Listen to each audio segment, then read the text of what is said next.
It was a season like no other, one that encompassed the full range of emotional extremes, the overhanging threat of relegation and expulsion from the FA Cup, signings of World Cup stars and the adoption of a daring and bold array of attacking football, an alarming drop in form, confidence, and the dismissal of a club legend, a newly appointed manager bringing stability, a renewed sense of optimism and a spirited resurgence, replete with memorable and spectacular moments. Yet all would serve to end in disappointment at the last hurdle, along with the exit of a new hero who had done so much to capture the hearts of the White Hart Lane faithful. This is the story of Tottenham Hotspur's 1994-95 season. Oh,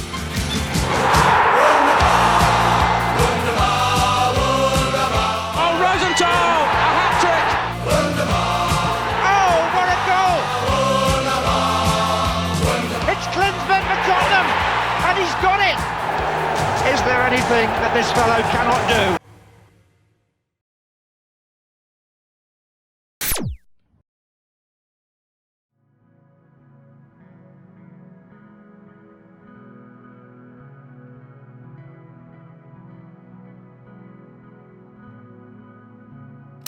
It was back in the title-winning 1950-1951 season that the much-famed Tottenham Way began to be established, as Arthur Rowe's progressive push-and-run tactics laid the groundwork for the fast-flowing and attacking football employed by his natural successor, the legendary Bill Nicholson. Under Nicholson's stewardship, Spurs in 1961 became the first English side in the 20th century to win the league and FA Cup double, scoring 115 goals in 42 league games, and gaining many admirers for winning matches on the brilliance and flair of their attacking play. And three Fulham defenders move across there, and Jones gets his head for a great goal! The FA Cup was retained the following year, with Spurs then becoming the first English team to win a European trophy by winning the Cup Winners' Cup in 1963. As the Nicholson dynasty extended into the 1970s, further silverware followed, but after becoming disenchanted with the game over increasing player demands, and the ugly scenes witnessed at the 1974 UEFA Cup final, Spurs' legendary manager would resign at the start of the 1974-1975 season, with the unthinkable relegation following only 2 seasons later. Spurs would win promotion immediately, and throughout the 1980s and into the early 90s would continue to build teams to both win and challenge for domestic and European silverware within their established tradition. The likes of Villa, What a fantastic run! He scored!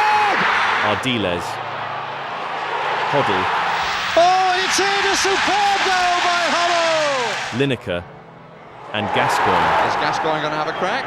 He is, you know. Oh, I say! Brilliant! Would all gain legendary status for their on-field exploits and skill during this era. Yet despite a number of top 6 league placings, another title would still continue to elude the North London outfit. Parallel to this was the perilous financial state that the club would find itself in. Redevelopment of the West Stand in 1982 would cost £6 million, leading to new chairman, Irving Scholar, inheriting a club that was believed to have the largest debt in English football. A young and innovative property developer and investor, Scholar would list the football club on the London Stock Exchange, thus making Spurs the first football team in the world to do so.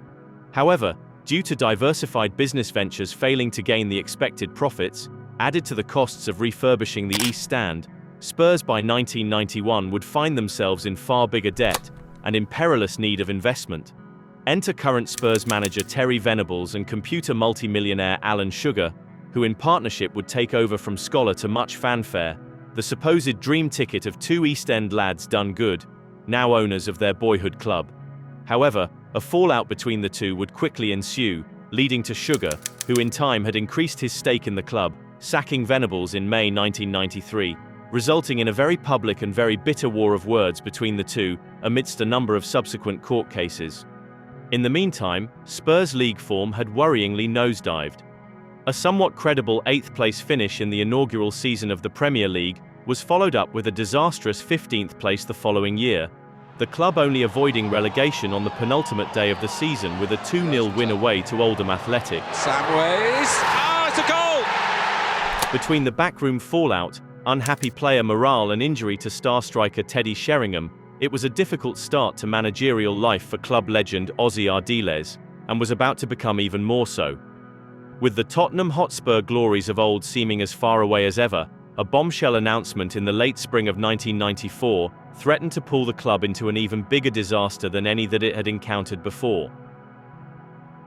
After his sacking from Spurs, Venables had been appointed England manager and entrusted to pick up the pieces from England's disastrous World Cup qualifying campaign. Around the time of his appointment, however, 2 television programs aired that raised suspicions into his business dealings, thereby asking awkward questions of the FA, who had made the decision to appoint him. Furthermore, information had since been made public over illegal payments Tottenham had paid to players during the Scholar regime, and that had also taken place whilst Venables was manager. After a full investigation into the matter, the FA in the early summer of 1994 would then make an announcement to send shockwaves throughout English football. Tottenham Hotspur were to be deducted 12 points, given a fine of £600,000, and banned from the FA Cup. Sugar was staggered by this punishment, pointing out that these payments had not only taken place under the previous Scholar regime, but that this information had been volunteered to the FA by himself and Venables shortly after taking charge, and therefore took the penalties to be a deliberate attempt by Kelly to pay me back for giving him so much aggravation over his England coach. Sugar would appeal shortly after, but to little avail. The 12 points was lowered to 6, but the fine now increased to £1.5 million. Crucially, given their rich traditions within the competition, the club was still to be banned from the FA Cup. It was this bleak and troubled landscape that therefore awaited Ossie Ardiles and his Tottenham side going into the 1994-95 season.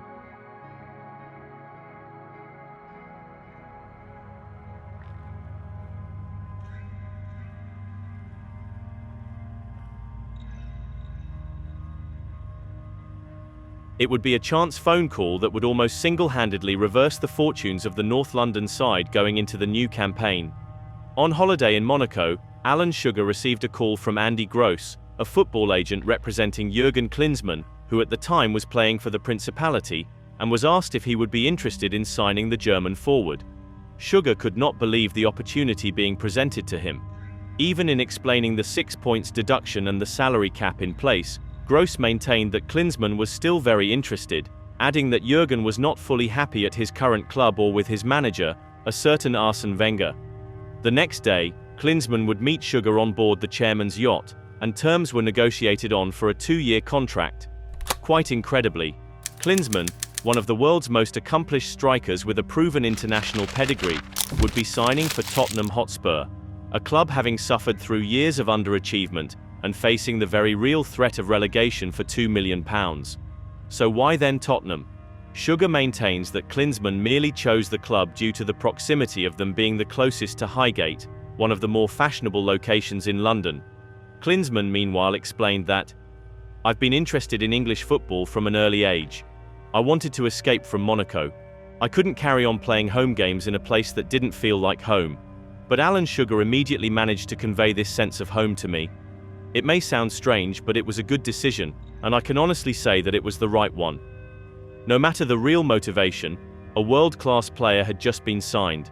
This alone meant that escaping relegation was a much stronger possibility, and would be one of the main factors to Sugar agreeing to a clause that enabled Klinsmann to leave at the end of his first season. A misunderstanding over this get-out clause, however, would lead to much bad blood come the end of the campaign. At the same time of Klinsmann's signing, another player who had caught the eye at the World Cup was also making the move to North London. Romanian Dumitrescu, who in one of the tournament's best individual performances scored twice in a 3-2 victory against Argentina in the last 16, also signed on for £2.6 million from Steaua Bucharest. A pacey attacking player with a penchant for cutting in from the wide left, Dumitrescu's arrival added to a team that, although unrealised, was brimming with potential. Goalkeeper Ian Walker, defender Sol Campbell and attacking midfielders Nick Barmby and Darren Anderton were all aged 22 or under, and had acquitted themselves well within the first team, with Anderton going on to win his first England cap earlier in the year against Denmark. In addition, club legend and captain Gary Mabbutt, now 33, was still going strong in defence, and Teddy Sheringham was an accomplished Premier League striker, whose 34 goals in 57 league games since signing for Spurs was providing exceptional value for the team. With the only departures of note being midfielders Steve Sedgley to Ipswich Town and Vinnie Samways to Everton, Tottenham's team prior to the season beginning was the strongest and most promising it had looked since the days of Gascoigne and Lineker in the early 90s. The only question was, where would they all play, and who would have to be left out to accommodate?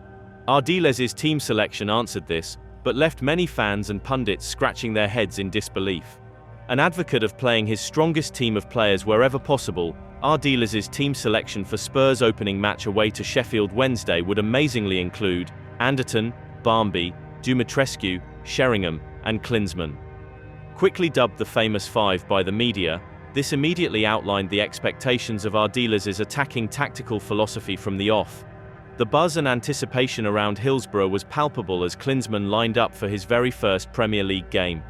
In one of the most memorable opening day matches ever played, neither he nor Tottenham would disappoint.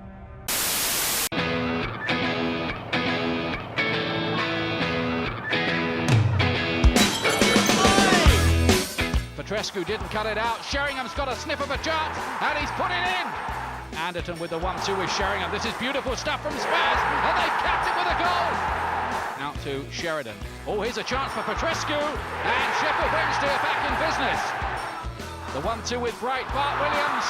Oh, nightmare for Calderwood. Oh, how about that? Nicky Barmby. In the 82nd minute, the German finally delivered with a textbook bullet header from an Anderton cross. Klinsmann's free, and he's marked his debut with a goal. Jurgen Klinsmann does it. Well, they joke about the diving. That one is perfectly legitimate. This would not be the end-all, though. A minute later, a superb David Hirst volley pegged the score back to 4-3, and Klinsmann himself would become unconscious after a clash of heads with Des Walker and be stretchered off. Now, Klinsmann there took a real knock in the collision with Des Walker, and that looks horrible, doesn't it? Spurs would manage to hold on, however, claiming their first Premier League victory against the Owls, with 3 of the 6 deducted points now already in the bag. Speaking of the celebration post-match, Klinsmann explained that, "Teddy Sheringham suggested that I should dive when I scored my first goal in England. You won't see me diving like that again this season. But it just shows the spirit that exists here. I'm a simple guy who feels he has been accepted. I'm one of the lads." Klinsmann was referring to the English perception of his perceived propensity for diving and histrionics, but the celebration, rather than mocking his detractors, served more to highlight the German's self-deprecating humor and likable personality. It would go a long way to ingratiating himself not only to the Tottenham faithful, but also neutral fans nationally. Expectations were therefore sky high for the Germans' first home league match against Everton 4 days later. Once more, the supporters would get their wish, this time in magnificent and spectacular fashion. A goal that would be endlessly replayed, it perfectly encapsulated Klinsmann's brilliance and reputation for being one of the world's best, and would be met by joyous, euphoric noise from the Spurs fans, now feeling that something special was happening for their team. Klinsmann would score again 15 minutes later, an instinctive header far out of the reach of goalkeeper Neville Southall. Teddy Sheringham would miss a penalty just before half-time, however, and Paul Rideout's goal at the start of the second half meant that Spurs could never fully relax. But as the final whistle blew, another victory would be secured. The 6 points deficit had now been pulled back, and it was the first time since 1980 that Tottenham had won their first 2 league games. A meeting with champions Manchester United on the Saturday, therefore, did not leave the North London outfit phased, brimming now with confidence after their swashbuckling start. Spurs would attack from the off and had the better of the chances. 43 minutes in, and it looked as though Klinsmann had scored for the 3rd game running after a defence-splitting pass from Nick Barmby. Oh, there's a flag up here against Klinsmann. The finish was very good. Joy would quickly turn to disbelief. Despite television replays showing otherwise, the goal would be ruled offside, and the score remained 0-0 going into half-time. 4 minutes into the second half, United captain Steve Bruce headed into an unguarded net, as keeper Ian Walker tripped over Justin Edinburgh in scrambling to reach the lofted ball. Spurs would not be deterred, and in the 80th minute, a glorious chance arose for parity. Dumitrescu. It's a penalty. It was the perfect opportunity for Sheringham to atone for Wednesday's miss.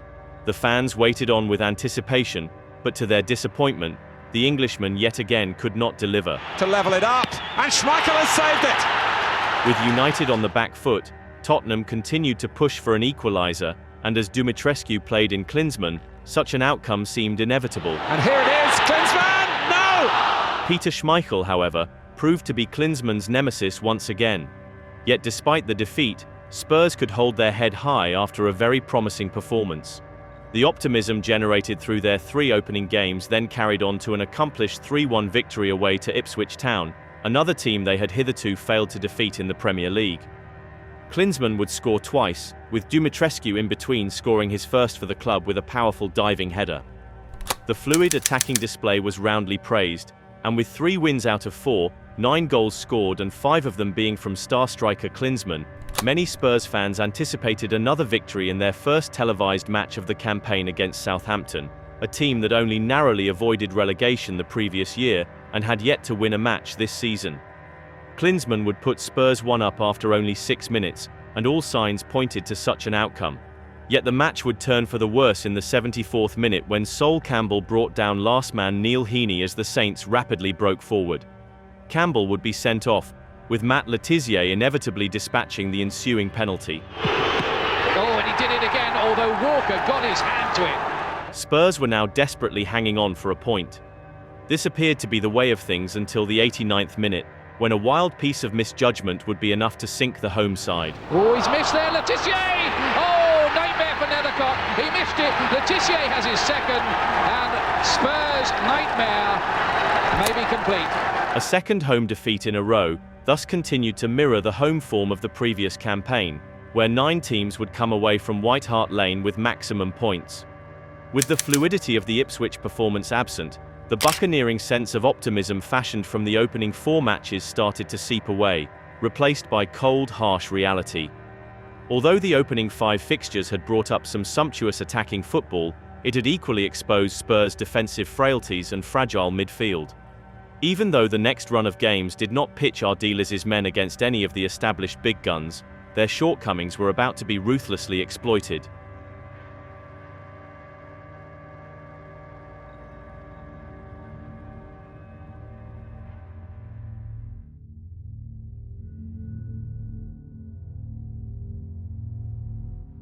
Prior to the game against Southampton, Tottenham signed their second Romanian and their third World Cup star. Signing from PSV Eindhoven for £2.9 million, Romanian Jurgen Popescu would be Spurs' third major signing of the summer. Equally assured and elegant as he was tough and uncompromising, Popescu had won 2 Eredivisie titles and 55 caps for his country, and was signed to give balance and bite to the midfield. Yet it would not be until the League Cup against Watford that he was eligible to play. As Spurs lined up against newly promoted Leicester City, who had still to win a match, how Ardiles would have wished that he could be included in the starting 11, as a man-of-the-match performance from a pacey up-and-comer ran the North London side completely ragged. Taking on Nethercott. He got past him. Calderwood came across, but it didn't matter. It's played David Lowen. Oh, David Lowen's won the game for Leicester. Klinsmann, he's made space. Oh, and he's made Leicester pay. Roberts has found Joachim again. And again, it's Julian Joachim once more. And now it's 3-1. And now they have won the game. Joachim's 2 goals again exposed Stuart Nethercott and highlighted the defensive fragility of the attack-heavy side. Remarked Ardiles after the defeat, "This sort of performance is not acceptable, it is not satisfactory. I want to play beautiful football, but you have to earn the right to do that." For all the coverage and attention pointed towards Tottenham's famed front 5, this match would mark the last ever time that all 5 would start in the same team. For the midweek second-round first-leg League Cup match away to Watford, Ardiles rung the changes by dropping Barmby, Calderwood and Nethercott, and bringing in Mickey Hazard, Mabbutt, and new signing Popescu. With a scoreline closer to the realms of fantasy football, Spurs would score an eye-opening 6 times, with Klinsmann scoring a perfect hat-trick, yet would again concede 3, this time against a mid-table team from the division below. As in-form Nottingham Forest came to White Hart Lane emboldened by their unbeaten and impressive start, Ardiles' decision to stick with the same team and attacking approach that had conceded 3 times during the week would see the Spurs defence be ripped apart yet again. Steve Stone would strike early for the visitors, but this would be cancelled out by a mazy solo goal from Dumitrescu. With Sheringham missing yet another penalty on the stroke of half-time, A deflated Spurs would then concede another 3 in the second half, with Lars Bohinen's exquisite chip capping off an excellent performance for the away side, and sinking Tottenham to their 3rd successive defeat, and their 4th in 5 matches. Sheringham's penalty miss was his 3rd in a row, leaving him with only 1 league goal from 7 matches and struggling to hit top form. In the space of 3 matches, tentative talk of challenging for title honours had now been replaced by very real fears of relegation, as the cracks present in the early season victories had noticeably grown deeper and wider. The pressure was on for manager Ardiles, with rumblings that he could face the sack if defeat followed in the next game against Wimbledon, a team who loved nothing more than an upset. A goal from Sheringham, his first from the famed corner routine in tandem with Darren Anderton, was quickly cancelled out by a typically scruffy Wimbledon equaliser, but a drilled shot from outside the penalty box from new signing Popescu would secure a 2-1 victory and gain Ardiles some much-needed breathing space. The second-leg League Cup game against Watford was expected to give the team more confidence, yet despite going through as aggregate winners, another defeat and 3 goals scored by the opposition again raised more questions than answers. As audible jeers could be heard come the final whistle, Ardiles remained steadfast about his tactical approach. "I am not near breaking point at all. What happened tonight has nothing to do with my attacking principles." Midweek, Ardiles was given a vote of confidence by chairman Alan Sugar, who claimed that there was a vendetta against the Tottenham boss, and that Ossie is under no more strain or stress than any other manager. A much more defensively minded lineup would be adopted against struggling Queen's Park Rangers in a scrappy and occasionally bad-tempered match, with sending-offs given to Kevin Scott and Les Ferdinand after a brawl in the first half. Andy Impey would give Rangers the lead with a free header, but Nick Barmby, back in the starting lineup due to Dumitrescu being on international duty, would dink in a late equaliser to rescue a point. With the result extending Spurs' failure to again win at home, a 1-1 draw away to Leeds the following Saturday was a much more respectable result, with Teddy Sheringham's first half goal later being cancelled out by a Brian Deane volley. Unbeaten now in 3 league matches, the alarming run of defeats had at least come to an end, and given Ardiles some much-needed time. But with 10 matches now played, Tottenham still found themselves effectively only 1 point above the relegation zone. Whilst their next match was indeed a turning point, it would be for all the wrong reasons. Playing away to Manchester City, Tottenham had history on their side. Since the creation of the Premier League, Spurs had won all of their last 6 encounters against the Manchester outfit, including a 1993 FA Cup quarter-final match, in which a former crowd favourite scored a memorable hat-trick. Comes down to Naeem. Hat-trick. In contrast, City came into the game with strong form at Main Road with 13 goals scored, and no defeats in 5 games. In a breathless seesaw match, it would be a storming performance from a former Spurs forward, whose acrimonious exit was hastened after coming to blows with reserve team boss Ray Clements during a reserves game 3 years previous, that would all but seal the beginning of the end for Ardiles and his attacking dream. Quinn waiting, it's Walsh! Goal! Paul Walsh scores against his old club. Klinsmann, oh, he's in here! Oh, penalty, is it? Yes, gotta be. Klinsmann brought down by Dibble. And Dumitrescu takes the penalty with some aplomb. Walsh! Quinn! Niall Quinn makes it 2-1.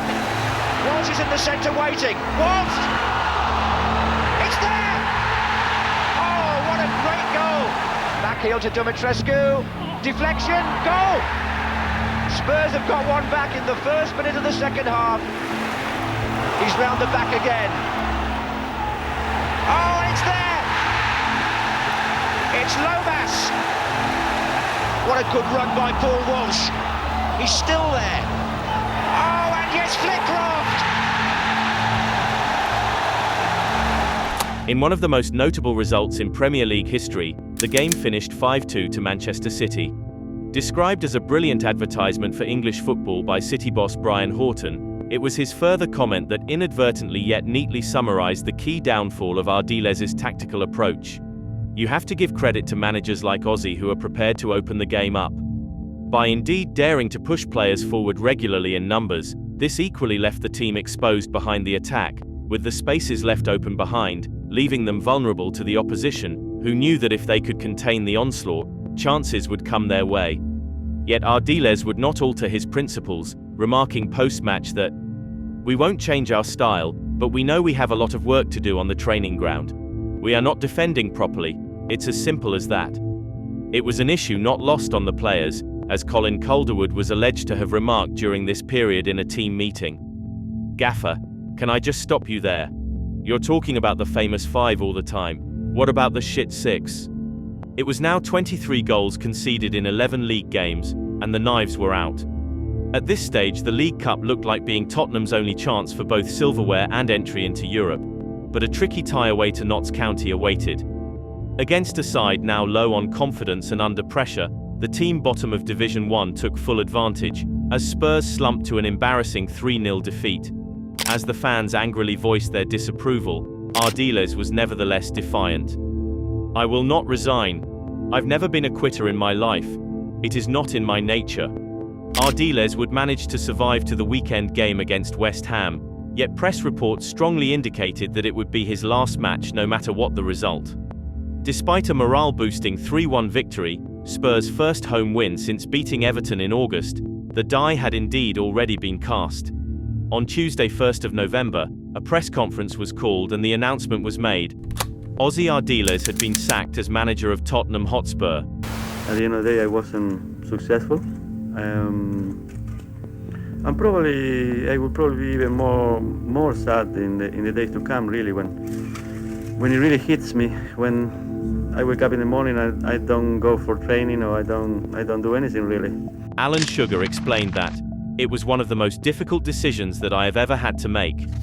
Ardiles' final record at Tottenham would thus read as: played 65, won 21, drawn 16, lost 28, with 91 goals for and 100 against.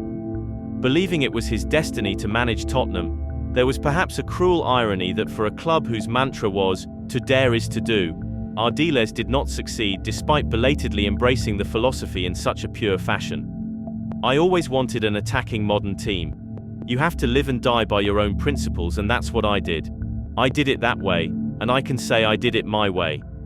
With a 6-point deduction, out of the FA and League Cups, fighting relegation and now managerless, Spurs were in complete disarray. The next moves Alan Sugar was to make were going to be critical for the future of the club. Thankfully, a combination of off-the-pitch court hearings and a newly appointed manager would bring back some much-needed optimism to White Hart Lane and allow Spurs fans to dare to dream once again.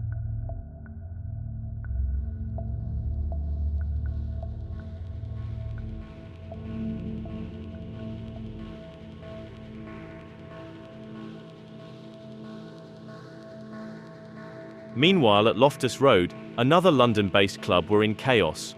Former England captain Gerry Francis had achieved great things for QPR since his appointment in 1991, most notably finishing an impressive 5th in the inaugural season of the Premier League and proudly becoming the highest-placed London team. This despite the fact that Francis was operating on the proverbial shoestring budget and regularly having to sell to balance the books. The likes of Paul Parker, Roy Wiggily, Andy Sinton and Darren Peacock would all leave Loftus Road for big fees during his tenure.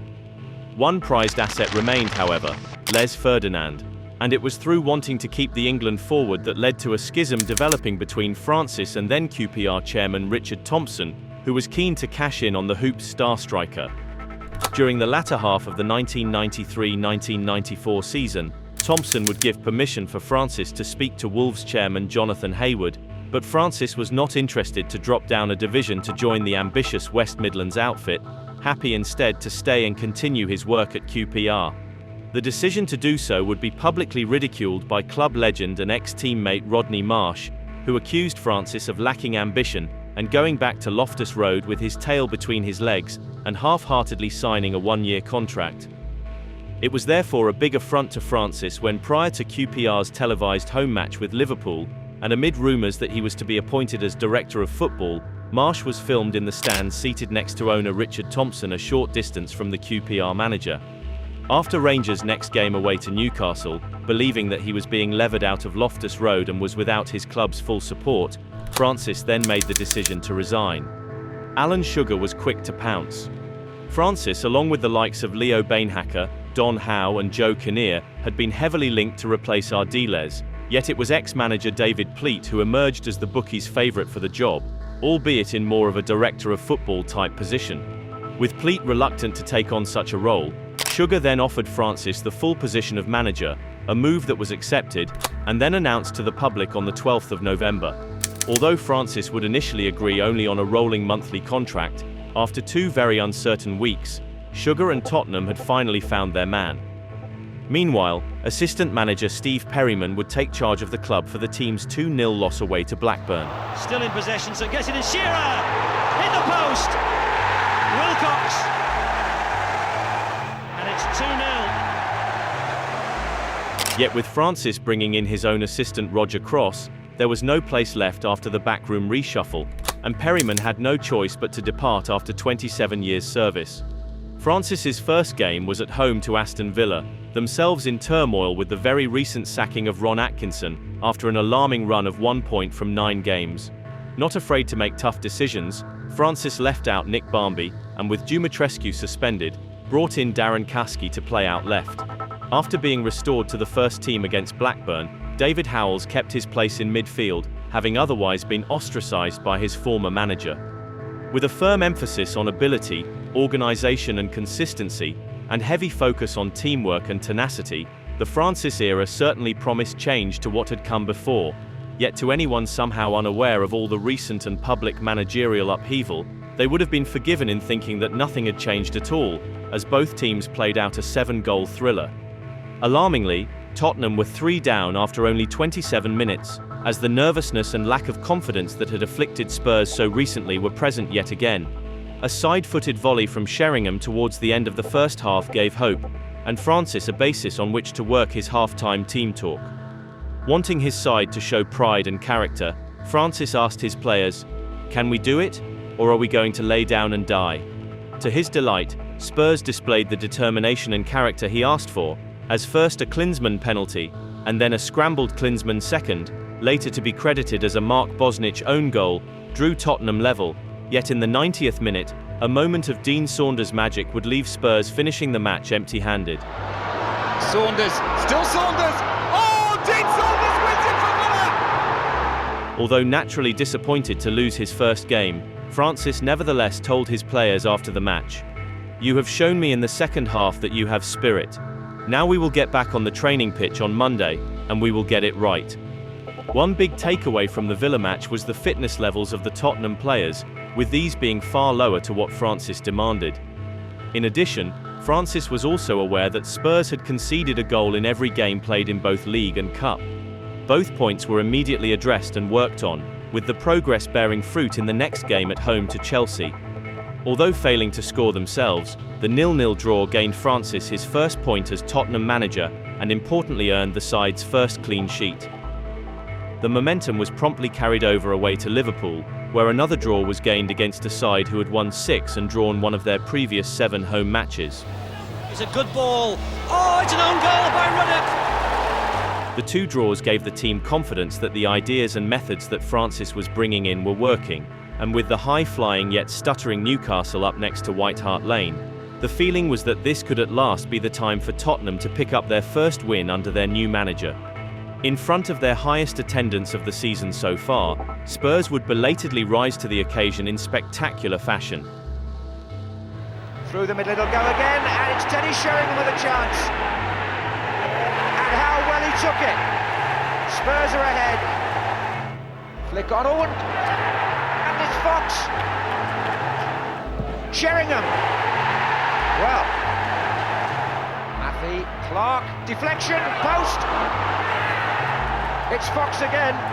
Anderton's forward, so is Barmby, so is Klinsmann! Sheringham! It's a hat-trick for Teddy Sheringham. Oh, brilliantly done by the Romanian. Here he is again. Yes! Terrific goal by Giga Popescu. The match would end 4-2, and would be Teddy Sheringham's first hat-trick for the side. Belief had been restored, and Francis could see the effects of his newly implemented fitness regime and defensive work now beginning to reap their rewards. It was around this time, however, that Ili Dumitrescu, one of the celebrated Famous Five members, asked to be transfer listed. Played as sub against Chelsea and Liverpool, Francis did not see a way of accommodating the Romanian alongside Anderton, Barmby, Sheringham and Klinsmann in his starting lineup. Yet with Dumitrescu not content to play the role of squad member, his request was duly accepted, and he would later be loaned out to Spanish side Sevilla for the remainder of the season.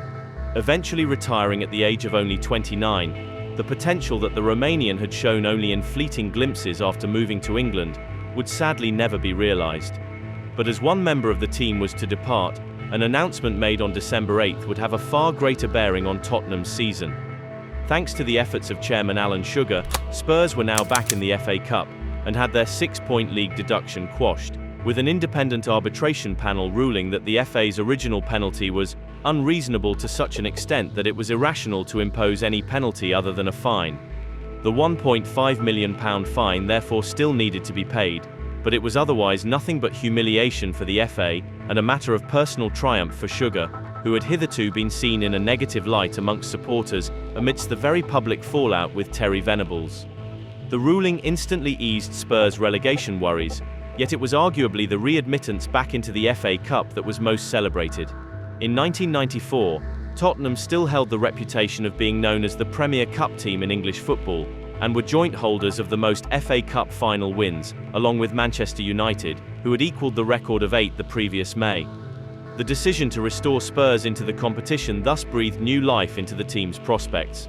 Speaking ahead of the home match against Sheffield Wednesday, Darren Anderton commented that, "It's a terrific boost for the club with their cup tradition. The mood in the camp is fantastic and we'll try to get the result to fit the occasion." Fittingly, a newly buoyed Spurs would do precisely that, winning the match 3-1 and taking the lead in stunning fashion, as a ball played over the top of the Wednesday defence resulted in Klinsmann cannoning a shot into the roof of the net. Met by rapturous celebrations from the home supporters, the goal was indicative of the relief and joy felt by fans, who now had full reason to believe that the dark clouds were finally beginning to desert them. For the first time this season, Tottenham had gone 4 games without defeat, with their 2 consecutive wins being their first since the opening 2 fixtures. This momentum would then carry through over the next 7 games throughout the Christmas period and into the new year. A 2-0 win away to Norwich, who had until that point been unbeaten at Carrow Road, punctuated 2 0-0 draws against Everton and Crystal Palace, before a strong run of 4 straight victories followed. Coventry City were comprehensively beaten 4-0 on New Year's Eve, after which Francis was awarded Manager of the Month for December, before North London rivals Arsenal were seen off 1-0 in a televised Monday night game, with Popescu scoring from close range after a neat interchange of passes breached the Gunners' high defensive line. Popescu's waiting in the middle if he can be found. Here's Popescu, and that's a goal for Spurs! Oh, beautifully done by Tottenham. 1-0 to Tottenham Hotspur, and the Romanian Popescu, who nearly didn't play tonight, has got it. It was a game in which Spurs arguably outbattled their rivals, and was an embodiment of the team spirit and mentality fostered by their new manager's arrival. Commented Francis, "The dressing room after the game was buzzing. Myself, Roger Cross, the players and Alan Sugar are all delighted at the progress being made by the players, and listening to the supporters as we left the pitch at the end of the Arsenal game, they were ecstatic." The Arsenal win resulted in a 5th successive clean sheet, an accomplishment that not only resulted from the hard work Francis put into shaping his new team, but would have been unthinkable under the previous Ardiles regime. With conference team Altrincham brushed aside 3-0 in the 3rd round of the FA Cup, Spurs would again display their battling qualities in a London derby away to West Ham. 602 minutes after they had last conceded, an early Jerome Boer header would finally breach the Spurs defence. In the middle, boys here, and scored! But after being given a strong dressing down by an irate Francis at half-time, Tottenham would turn the game completely in the second half. And the goalkeeper lost it, and Sheringham scores. Howells. Barmby. Klinsmann stays just onside, played on by Brown, and Spurs lead. An important goal not only for Klinsmann, who had gone 4 league games without scoring, but for Tottenham also. The 3rd consecutive league win capped off a run of 7 wins and 4 draws in their past 11 matches, with only 5 goals conceded during this period. The impressive haul of points had catapulted Spurs up to 6th place and in serious contention for the European places. Now on a superb run of form with readmission back in the FA Cup and a 4th-round tie awaiting, Spurs fans could look ahead to 1995 with reignited hope and vigour.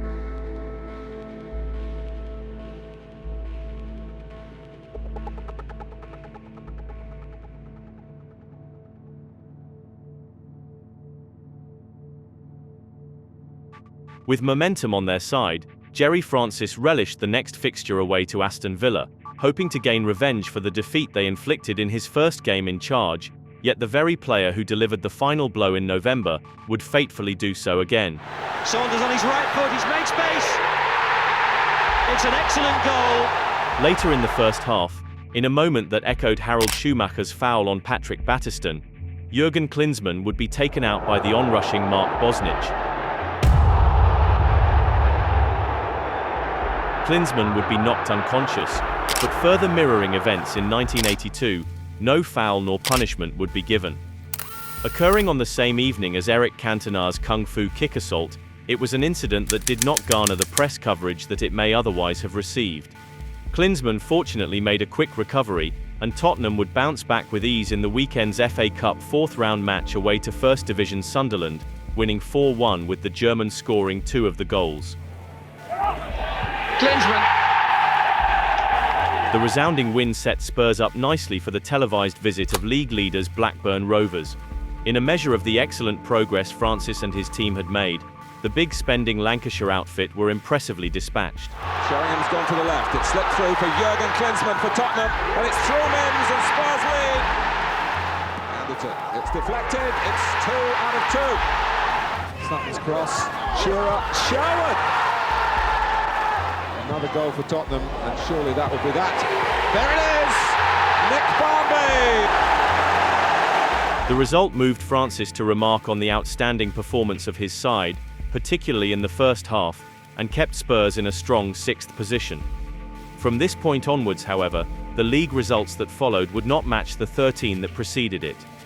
A 1-1 draw away to Chelsea, a team Tottenham had not beaten since 1990, was deemed a slight disappointment due to the number of wasted chances, and gave Francis food for thought ahead of the 5th-round FA Cup clash with Southampton, at that time only a point above the relegation zone. Billed as one of the cup favourites, Spurs looked like fulfilling those odds when Klinsmann nipped in at the 21st minute mark to finish past Bruce Grobbelaar. Yet only a minute later, Matthew Le Tissier, just as he had done back in September, would inevitably level matters with a well-taken penalty.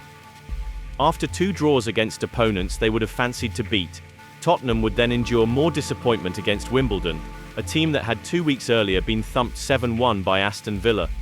An Efe Nkoku double, his second coming after powering his way through the Spurs defence, would bring Spurs back down to earth once again, and with injuries sustained to Sol Campbell and Jika Popescu, progress in the 5th-round replay was looking to be in severe danger, particularly when Southampton would go 2 up after 40 minutes, leaving Tottenham facing an exit from a competition they fought so hard to compete in. Just before half-time, Francis would bring on Israeli forward Ronny Rosenthal, not long recovered from damaged knee ligaments, with the instruction to take the initiative. In one of the most incredible FA Cup comebacks to take place, it is safe to say that nobody could have predicted what would happen next. Oh, brilliantly done from Sheringham. Barmby. Oh, great goal. Rosenthal. Here's Rosenthal again. Colourful, cosmopolitan character. Oh, what a night Ronny Rosenthal is having. It's 2-2. Oh, Rosenthal! A hat-trick!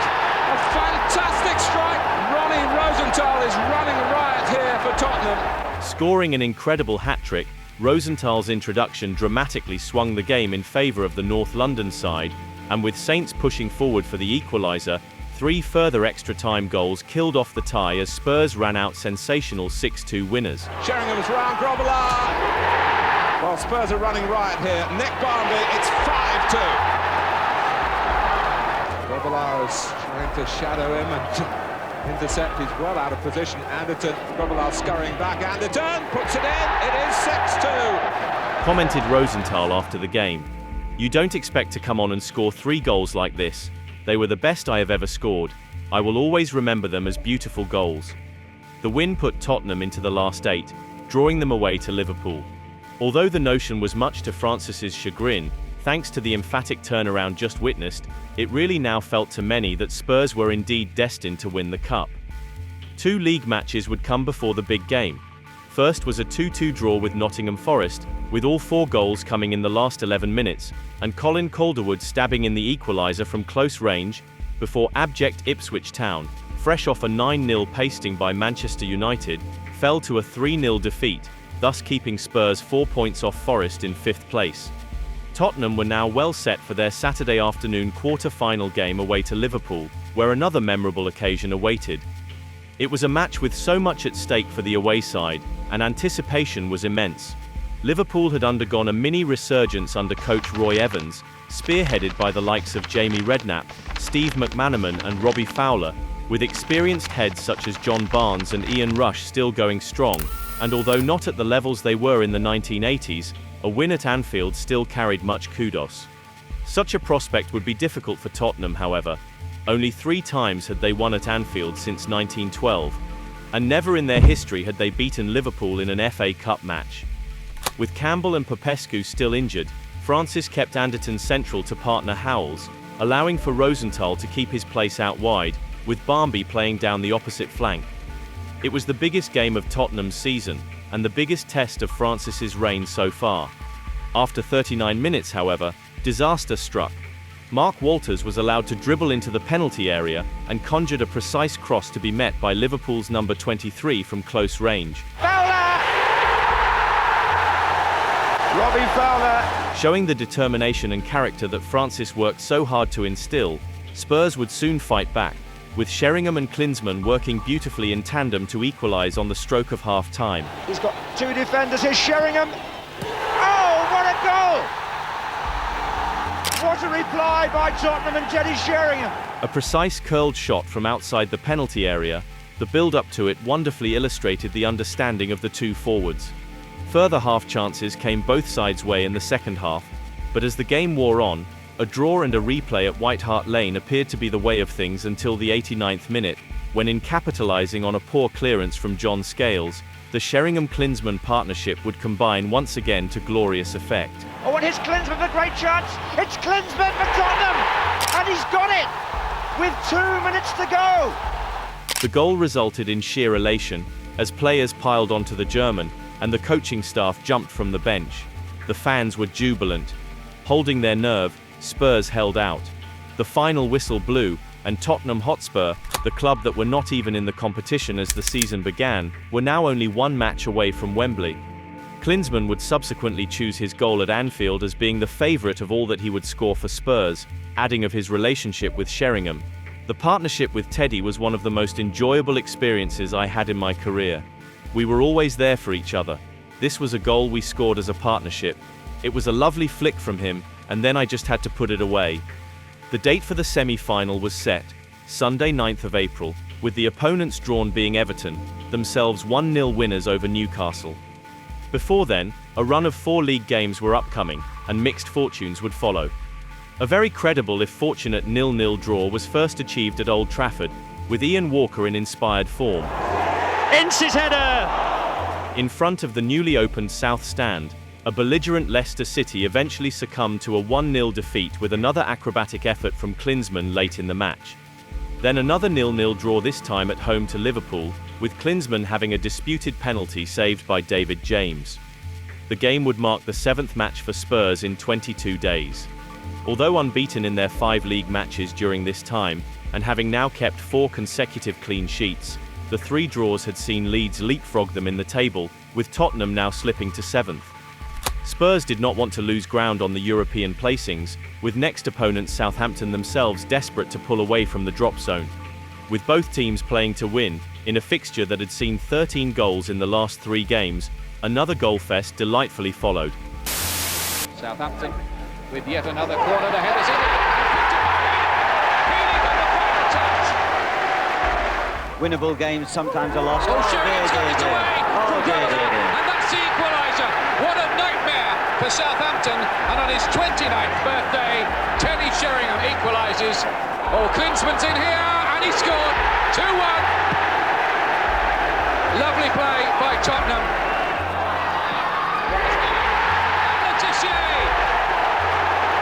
He plays this in again. Shipley, Letitia, is this the goal? Yes! Southampton are ahead, and Matt Letitia strikes again in the week that England discarded it. Rosenthal back in again. Grobbelaar, Sheringham has scored 3-3. Now that gets it away. Magilton. Oh, what a goal! Jim Magilton, and now it's 4-3. Having lost further ground to their European chasing rivals, the semi-final with Everton now carried an extra edge, with Francis remarking that the FA Cup was now likely their best route into Europe. Despite the loss, Spurs knew they were only one match away from Wembley. The stage was perfectly set.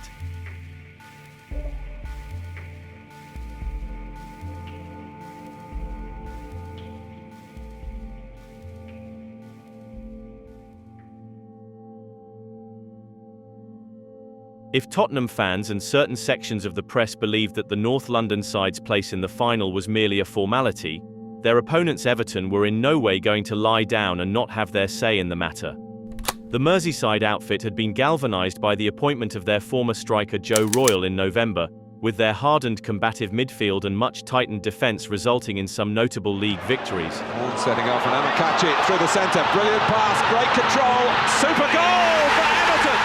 Royle had forged a reputation as somewhat of a cup specialist in recent years, having taken then second division Oldham to within a whisker of an FA Cup final in 1990, a League Cup final the same year, and again within seconds of a cup final place the year before, until Mark Hughes's brilliant volley broke Oldham hearts once more. It's hooked back in for Hughes.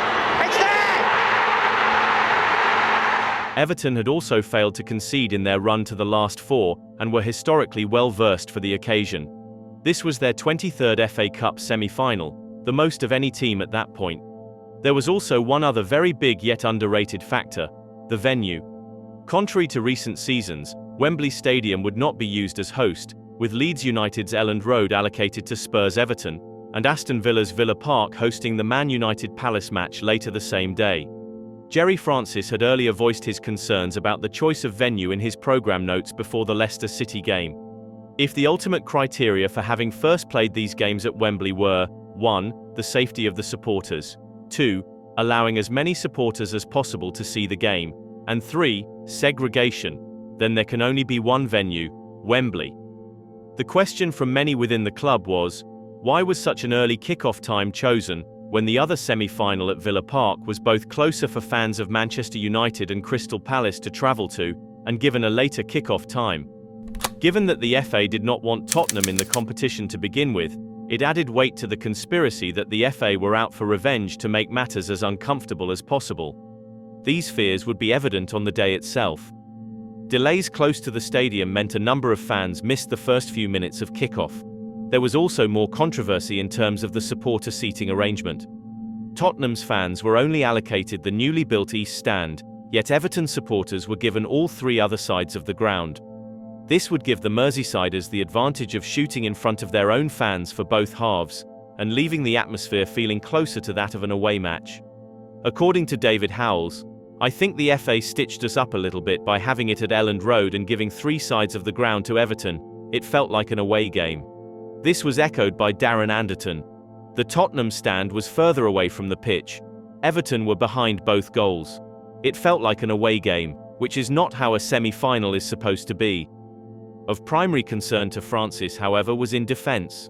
Justin Edinburgh was suspended, and both David Kerslake and Sol Campbell were unfit, thereby necessitating Stuart Nethercott being called upon to play left-back, a position he had never played before.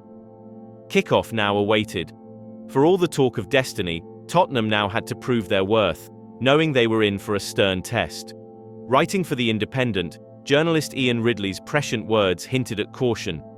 A final of United versus Spurs has considerable appeal, with both teams capable of fast-flowing football. But semi-finals are no respecters of fantasy, and today is a day for realism. Fatefully, Spurs would be in for a harsh reality check. In a one-sided first half, Spurs were simply outfought, out-tackled and outclassed. Anders Limpar was ably pulling the strings, and only one team looked like they wanted to be in the final. Then in the 35th minute, disaster would strike. Jackson's header! Oh, it's in! With Spurs very much the second-best side, Francis asked his players at half-time, "Do you want it enough? Forget about all the problems we had getting here, forget about the injuries, forget about being 1-0 down, just concentrate. We've got to get back in the game." As the players left the changing room, Francis felt his team could still turn the game around, yet a fatal error 10 minutes in would leave his team with a mountain to climb. What about now? It's right out clean through against Walker. Good save by Walker. Stewart! It's 2-0 now! It's Graham Stewart! This was the mistake, look, and goes straight to right out. Mirroring the grit shown by their competitors, Spurs earned a contentious penalty minutes later. Klinsmann again, he's causing problems. Sheringham's in there. Oh, there's a penalty, is there? Yes! Sheringham went over, and the referee's given a penalty. It is, and it's put Tottenham back in the game. Jurgen Klinsmann. At last, hope for Tottenham, but chances would be hard to come by. That would be until the 82nd minute, when the ball fell to Nethercott inside the penalty area. It's Nethercott, saved by Southall's legs. Neville Southall would save, however, and Everton would lethally break. Stewart's available now. That's his cross. Amakanchi!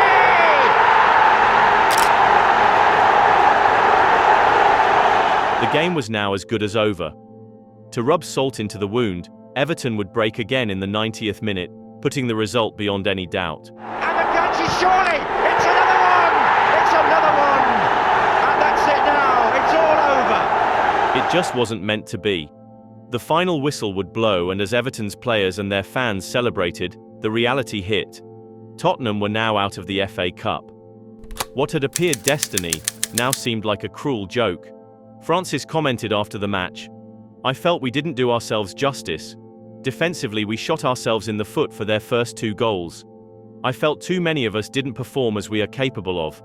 I know we can do better." Darren Anderton once more summed up the mood in the Tottenham camp. "After the semi-final, we felt rotten. Really rotten. That was the longest journey home. There was just a silence. No one really knew what to say." All that was now left for Tottenham was to concentrate on the league and push for the 5th place that would ensure a place in Europe the next season. Yet the vigour and spark that had been largely present up until the semi-final would not quite be the same for the last stretch, as the season petered out to a disappointing anti-climax. It was nonetheless an encouraging start. Battling back after falling behind, Manchester City would be beaten 2-1, followed by a 1-1 draw with relegation-threatened Crystal Palace. Armstrong, maybe something for Palace here. Armstrong has scored! Chris Armstrong! Here is Klinsmann. Oh, he's done it! What a tremendous goal by Jurgen Klinsmann! 27th of the season to rescue this for Spurs. And then a 1-0 victory over free-falling Norwich City. No offside against Teddy Sheringham. And that'll do. The result still left faint hope of Euro qualification. 8 points behind Newcastle with a game in hand and a match against the Magpies still to play. Yet a draw away to rivals Arsenal in a match marred by poor fan behaviour saw further points dropped. Oh, what a great run by Wright. He's gone down. Penalty. And Wright scores. Spurs well stocked in the middle. Oh, and Jurgen Klinsmann's there. And he's equalised. The match away to Newcastle was therefore of heavy consequence. Having slipped back from their stunning start, the Magpies were requiring a win themselves, especially after having lost their proud home record by losing to Leeds 2 weeks earlier. Rather than being a cagey tactical affair, the game instead turned out to be anything but, and one of the games of the season. 2 down after only 10 minutes, Tottenham produced an amazing first-half comeback within a stunning 16-minute spell. 1-2 Barnby through the middle. Barnby scores. Raceway half header. Klinsmann 2-2. And Spurs have whacked in 2 in 2 minutes as well. What a good break this by Spurs. What a fantastic goal from Darren Anderton. Pavel Černíček would then be sent off in the 53rd minute, giving Klinsmann the chance to kill the game off for good. Klinsmann, and Hooper stopped it! Incredibly, substitute Mike Hooper would save the ensuing penalty, and after Calderwood later received his own marching orders, Newcastle would earn a point after Peter Beardsley crashed the ball in past Walker. As entertaining as the match was, Tottenham ultimately could not put the sword to their opponents, potentially a metaphor for their season as a whole.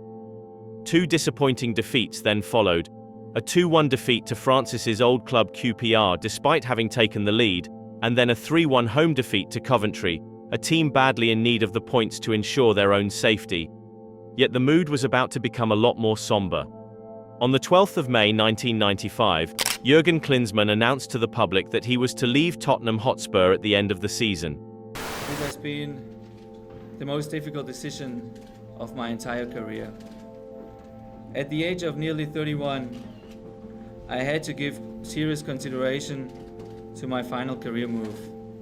It was not what Francis, his teammates or the fans wanted to hear, yet in his decision to join Bayern Munich, one could understand his motivation to play for his homeland, where he had never won a league title before. Especially upset was chairman Alan Sugar, who, in being aware that Klinsmann was also in line to potentially earn around £2.8 million in his new contract, bitterly remarked, "I'm very disappointed about the situation. In Monaco this time last year, naive as it may be, I felt that we had Jurgen for 2 years. I looked in the whites of his eyes and thought we had an understanding." Sugar was referring to the fact that in signing the German on a 2-year deal, a 1-year get-out clause was agreed, but for which in the view of the Spurs chairman was more for the unlikely event that Tottenham were to be relegated. It led to the chairman reflecting, "If there is anyone to blame, it's me. I'll be looking for a far clearer documentation in the future." The loss of the 29-goal striker and winner of the Football Writers' Footballer of the Year award was not going to be an easy void to fill. With his flair, his charm, his brilliant all-round play and, importantly, his array of wonderful goals, Klinsmann had captured the footballing imagination of the country and won the hearts of Tottenham fans all in the space of just 1 season. Even as the Foreign Legion began to join en masse in the summer, the general consensus was that the Premier League would not now feel quite the same now that Klinsmann was to leave. The final home game against Leeds therefore took on an air of sadness and regret, but also one of genuine gratitude and appreciation. It was a time for the fans to say goodbye to their departing hero. Made captain for the day in recognition of his contributions, the stage was set for Klinsmann to score and thus depart on a high. Although 2 fine goals were scored, neither would come from the German. Finishing 1-1, the result left Spurs finishing in 7th place. After such a rollercoaster ride of a season, there was much to consider as the 1994-95 season finally came to an end.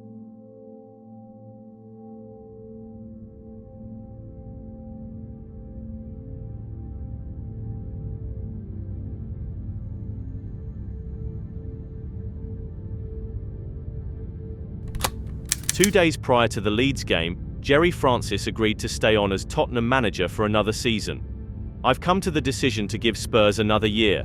I think I owe it to Alan Sugar, the staff I brought here from QPR, and the players and fans who've been great." This was backed by the chairman. "In Gerry, we have one of the best in the Premiership.